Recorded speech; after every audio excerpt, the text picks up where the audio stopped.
Beri ruang hati untuk menerima cahaya Allah. Yang kedua, kalau sudah kita kurangi urusan duniawi tadi, ditambah kasratuz zikri wal fikri, perbanyak zikir dan tafakkur. La ilaha illallah perbanyak, salawat diperbanyak. Ditambah tafakkur, berpikir tentang kejadian-kejadian yang diciptakan Allah ini. Yang ketiga, suhbatul ulama as-salihin, dekat dengan ulama salihin. Nah, apa gunanya kita dekat dengan ulama salihin? Karena dengan ulama salihin itu kita bisa menanyakan masalah-masalah hukum yang kita hadapi. Yang kedua, itu bisa menambah semangat kita untuk beribadah kepada Allah. Nah, bila tiga hal itu kita laksanakan, maka kita satu saat akan menjadi orang yang mukasab, yang dibukakan hati.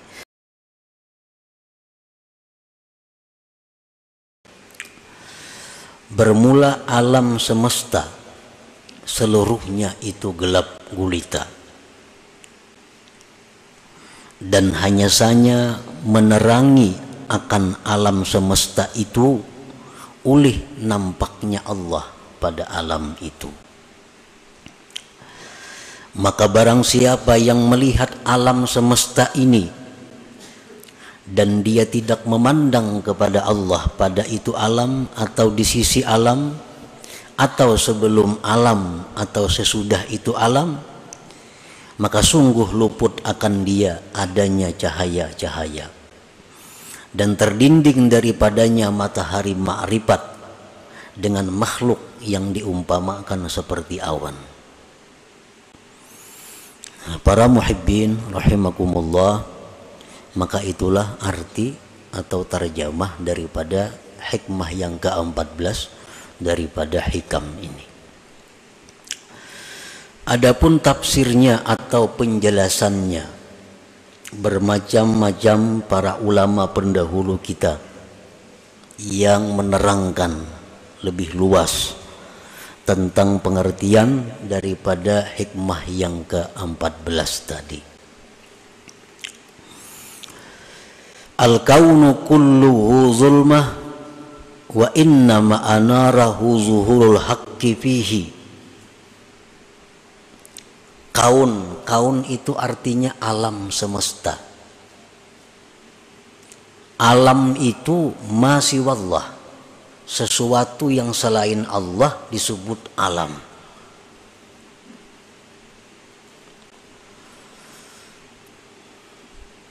Baik itu surga, baik itu neraka, baik itu dunia, baik itu akhirat, baik itu bumi, langit, manusia, hewan, termasuk di dalamnya amal perbuatan kita, kebaikan, kejahatan, itu masuk di dalam alam.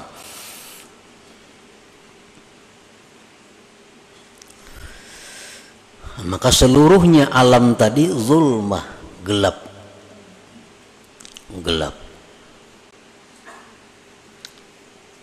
Gelap itu kadap aja kita. Nah, gelap itu adalah merupakan istilah dari berbagai macam. Gelap itu bisa merupakan istilah daripada tidak ada. Sesuatu yang tidak ada itu bisa diistilahkan dengan gelap. Contohnya adalah sudah beritanya, kalau jar orang itu masih gelap, nah berarti kalau ada berita lagi. Nah, gelap itu bisa merupakan istilah tidak ada. Nah, kemudian gelap itu atau kadap itu bisa juga merupakan istilah daripada kesesatan, sesat, bisa diistilahkan dengan gelap. Dan gelap itu bisa juga merupakan satu istilah daripada kejahatan. Nah, kejahatan itu biasa istilahnya gelap. Kata-kata yang dipakai adalah gelap. Nah, jadi alam semesta ini seluruhnya adalah gelap. Gelap itu bisa merupakan istilah daripada tidak ada, bisa istilah sesat, bisa istilah jahat.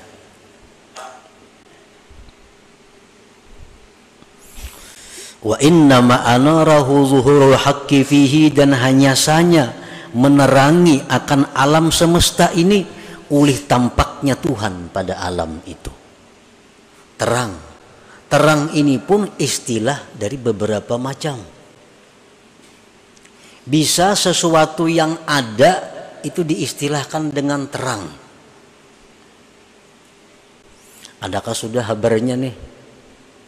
Sudah ada titik terangnya aja. Nah, berarti ada tuh. Nah, jadi terang itu bisa istilah ada. Nah, kalau kita pakai istilah ada itu, maka alam semesta ini adalah zulmah, artinya tidak ada. Tetapi hanya saja alam itu ada oleh karena adanya Allah. Oleh karena adanya Allah. Itu kalau kita pakai istilah gelap itu tiada, terang itu adalah ada.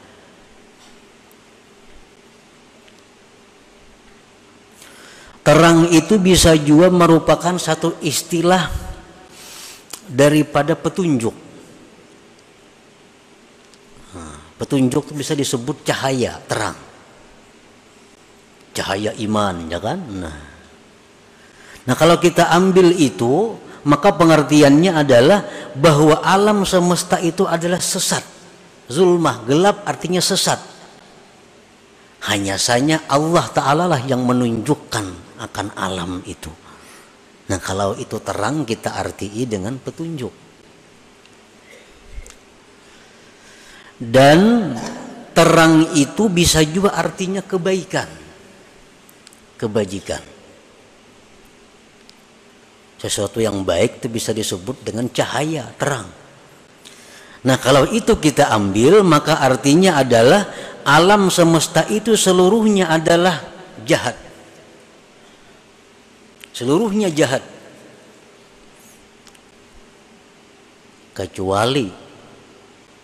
Kecuali apabila diterangi oleh Allah Subhanahu wa taala, maka alam itu akan menjadi baik.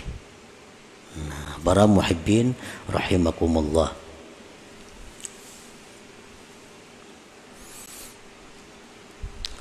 Untuk mendekatkan kepada paham kita, tadi mungkin terlalu jauh pemahamannya, masih lebar. Nah, untuk mendekatkan kepada paham kita ambil salah satunya. Alam semesta itu kita ambil perbuatan. Jadi kada usah dulu membayangkan alam semesta itu dunia, akhirat, neraka, surga, laut, manusia, kada usah. Cukup kita ambil satu. Alam semesta itu kita ambil adalah perbuatan. Gelap itu kita ambil satu, kejahatan. Terang kita ambil satu, kebaikan. Nah, jadi perbuatan-perbuatan kita manusia itu adalah seluruhnya gelap, jahat, sayyi'ah.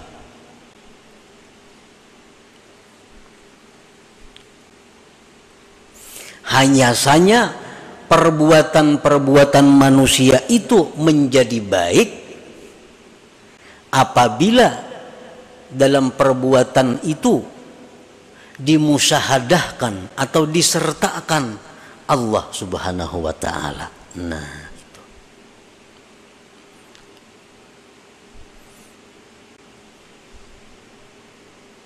Perbuatan-perbuatan kita itu semuaan kada baik. Semuaan kada baik. Kecuali perbuatan kita itu disertai Allah Subhanahu wa taala. Nah, disertai Allah itu artinya bisa disertai petunjuk Allah. Hanyar perbuatan kita tadi menjadi baik, menjadi cahaya, menjadi hasanah.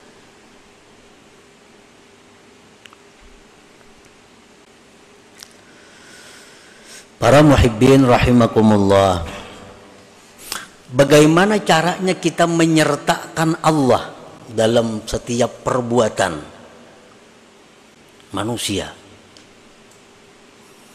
Bisa kita menyertakan Allah dalam perbuatan itu sebelum berbuat.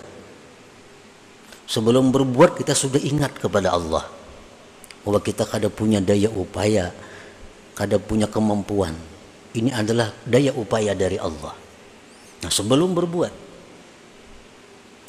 Atau kita menyertakan Allah itu sesudah berbuat.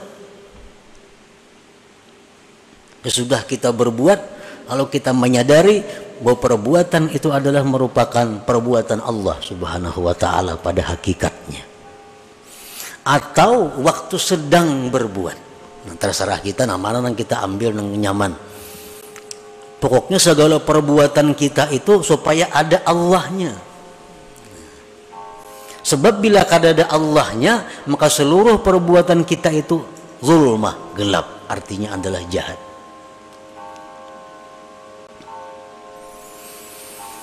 Nah, para muhibbin rahimakumullah, paman ra'al kauna wa lam yashhadillah fahuwa mahjub ta'ihun bil zulumat wa huwa arzalul khalqi. Barang siapa melihat perbuatan, tadi kita ambil contoh satu perbuatan. Siapa yang melihat perbuatan baik dirinya atau perbuatan orang lain, tetapi dia tidak bisa musyahadah kepada Allah, artinya dalam perbuatan itu dia tidak ada Allahnya. Siapa yang berbuat aku, siapa yang berbuat ikam, di hati itu kada ada Allahnya, kada ada. Nah, maka orang ini ngarannya mahjub, terdinding. Terdinding, tersesat, dan dia merupakan makhluk yang paling jahat, arzalul khalaik.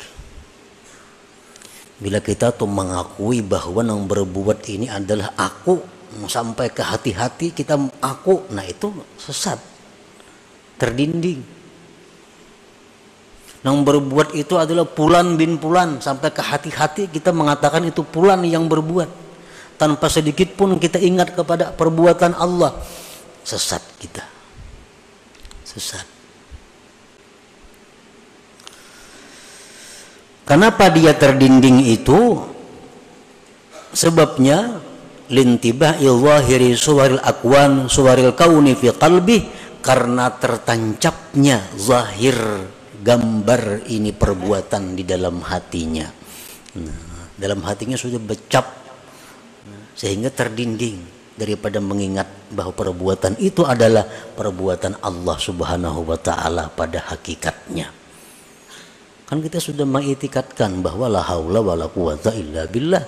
Nah, kalau kita mengatakan bahwa itu perbuatan kita sampai ke dalam hati-hati, kita mengatakan itu perbuatan kita, nah itu kita berarti terdinding. Nah, apabila kita ini orang yang terdinding, kita orang yang sesat, fatta'atu minhu sayyi'ah, amal taat yang kita lakukan itu menjadi kejahatan. Kalau kita ini orang yang terdinding, amal taat yang kita perbuat itu kejahatan. Kalau amal jahat bang, sudah maginnya kejahatan lagi.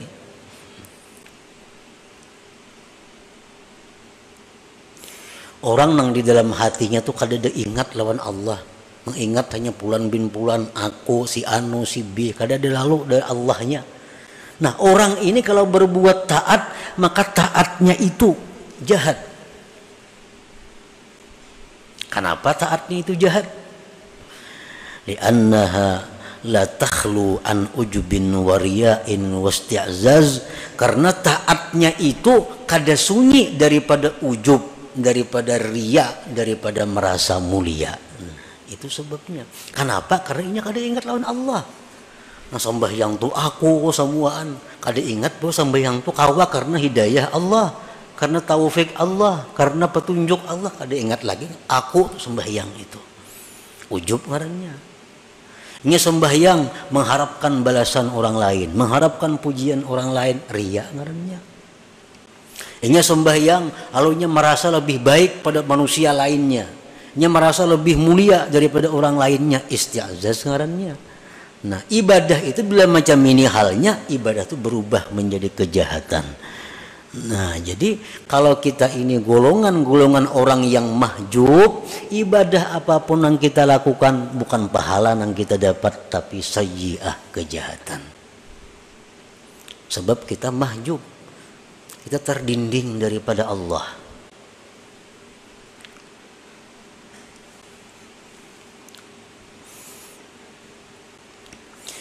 Wa amma man ra'al kauna wa yashhadullah ta'ala fahuwa mukasyafun munawwarul basirah para al kauna kullahu nura. Adapun orang yang melihat perbuatan, kita ambil contoh perbuatan tadi. Dia melihat perbuatan dan di situ dia ingat kepada Allah. Nah, ini sembahyang, ingat aku ini sembahyang karena pertolongan Allah, karena petunjuk Allah, karena hidayah Allah, karena kekuatan Allah, aku lalu bisa kah ini. Nah, maka ini orang ngarannya mukasyaf, orang yang dibukakan mata hatinya oleh Allah. Munawwarul basirah, orang yang diterangi mata hatinya. Maka dia melihat perbuatan itu seluruhnya adalah cahaya, karena selalu ada Allah subhanahu wa ta'ala. Inya sembahyang, inya bersedekah, baik dirinya atau orang lain, selalu inya melihat bahwa itu adalah petunjuk Allah, itu adalah kekuatan dari Allah, itu adalah taufik daripada Allah. Nah sehingga orang jadi tinggalam jadinya, nang timbul hanya Allahnya. Nah kalau macam itu kita ngarannya mukasyaf. Nah, mukasyaf.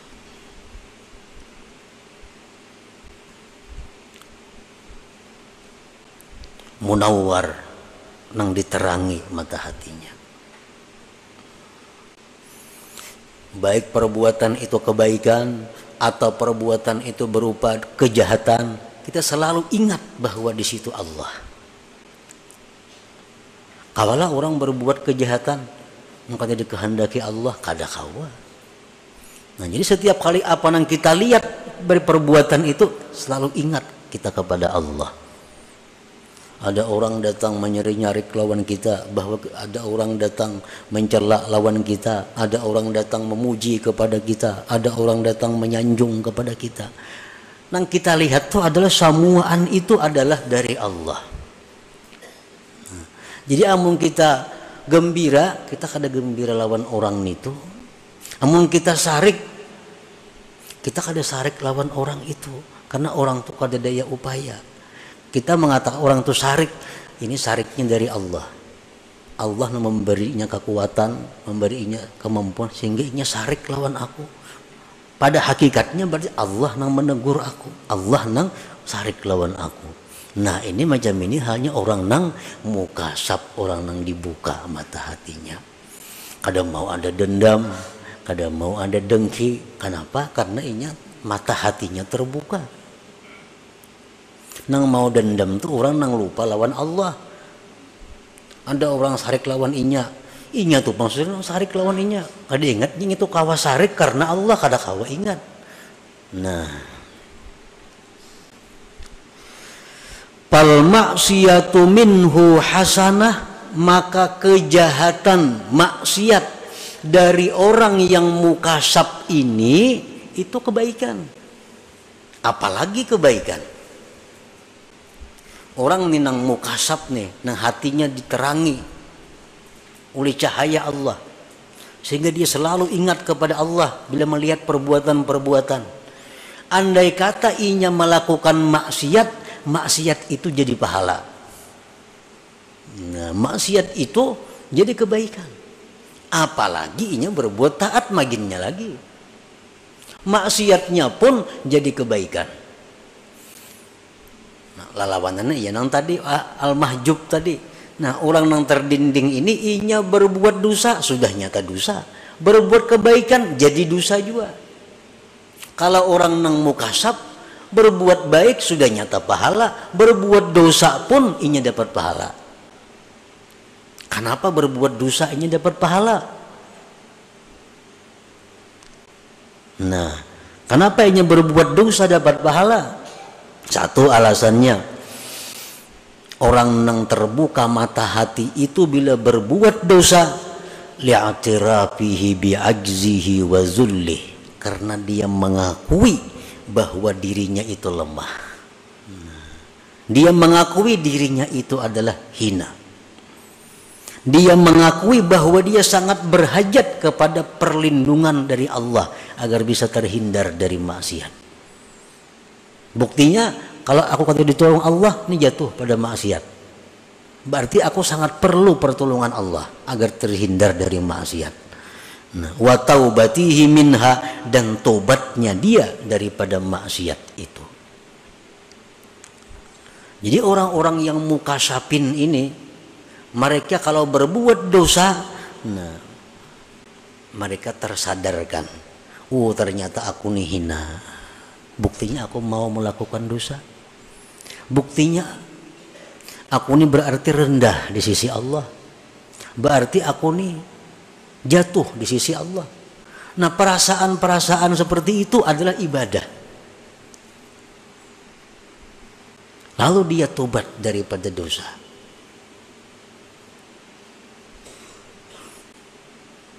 Banyak orang yang masuk surga karena dosa. Banyak orang masuk neraka karena kebaikan. Masuk neraka karena kebaikan, dengan kebaikan itu dia merasa dirinya paling mulia. Dengan kebaikan dia merasa orang lain hina. Akhirnya kebaikan itu mengantar dia masuk neraka. Dia melakukan dosa, lalu dia merasa hina daripada orang lain. Dia merasa rendah daripada orang lain. Akhirnya dia kembali kepada Allah minta ampun. Nah, dosanya itulah yang mengantar dia ke surga. Jadi orang-orang yang dibuka Allah mata hatinya, yang selalu ingat kepada Allah, walaupun yang diperbuatnya dosanya jadi pahala.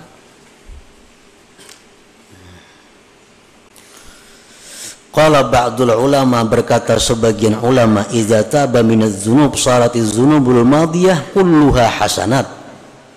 Kalau orang taubat dari satu dosa, ini berisi 100 macam dosa, lalu ini taubat, sebujur-bujur taubat, maka nang 100 macam dosa tadi ditukar Allah jadi kebaikan.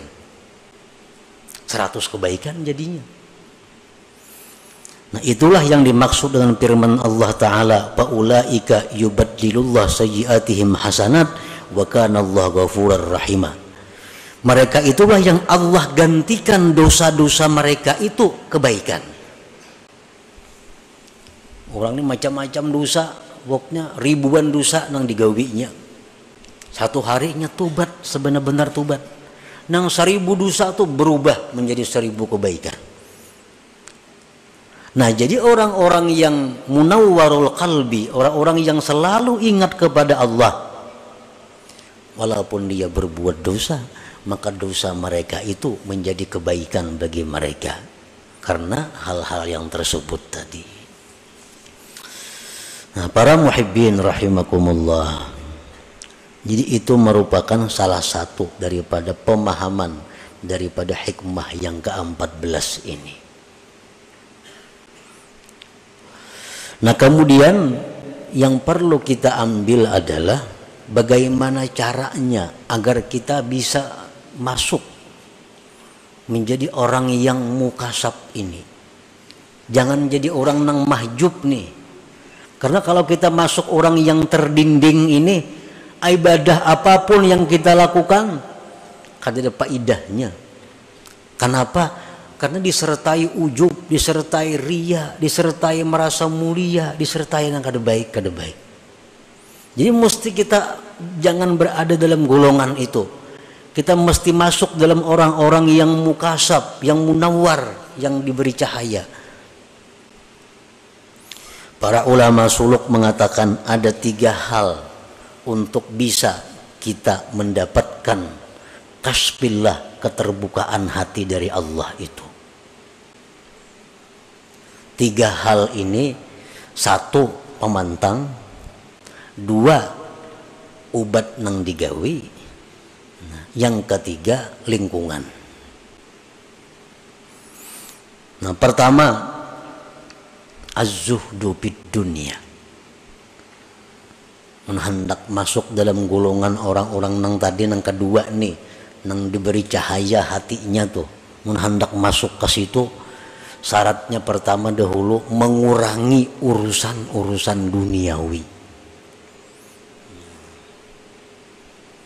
Selama kita masih berpikir hendak menambah kekayaan, kada kawa. Tetap kita berada di gulungan mahjub itu. Nang ada mesti dikurangi. Misalnya asalnya usaha berapa macam, dikurangi supaya ada ruang di dalam hati untuk menerima cahaya Allah. Karena hati ini sudah penuh dengan urusan dunia. Cahaya Allah kalau kau masuk, nah dikurangi supaya bisa masuk. Nang kayak butol tuh hibak awal kita tambah banyu, kada kawa lagi, walaupun nang masuk nih habang hijau kada kawa, sudah hibak nih tuh. Ini butol nih hibak sudah sampai di atas banyu. Andaknya banyu habang tak keluar juga ini. Timun kita kurangi, nak kawa masuk. Nah, bila masuk cahaya Allah ini akan menjalar, akan menyisihkan yang lain-lainnya. Jadi kurangi aja urusan dunia. Ada perlu ampih bertuku, ada perlu ampih berdagang, ada perlu. Cuma kurangi urusan dunia, beri tempat dalam hati untuk menerima cahaya Allah. Selama kita masih memikirkan macam-macam jabatan, macam-macam kedudukan, macam-macam perdagangan, menambah usaha itu, maka kada mau masuk sudah. Nah, jadi pertama syaratnya adalah kurangi urusan keduniaan itu. Beri ruang hati untuk menerima cahaya Allah. Yang kedua, kalau sudah kita kurangi urusan duniawi tadi, ditambah kasratuz zikri wal fikri. Perbanyak zikir dan tafakkur. La ilaha illallah perbanyak, salawat diperbanyak. Ditambah tafakkur, berpikir tentang kejadian-kejadian yang diciptakan Allah ini. Yang ketiga, suhbatul ulama as-salihin, dekat dengan ulama salihin. Nah, apa gunanya kita dekat dengan ulama salihin? Karena dengan ulama salihin itu kita bisa menanyakan masalah-masalah hukum yang kita hadapi. Yang kedua, itu bisa menambah semangat kita untuk beribadah kepada Allah.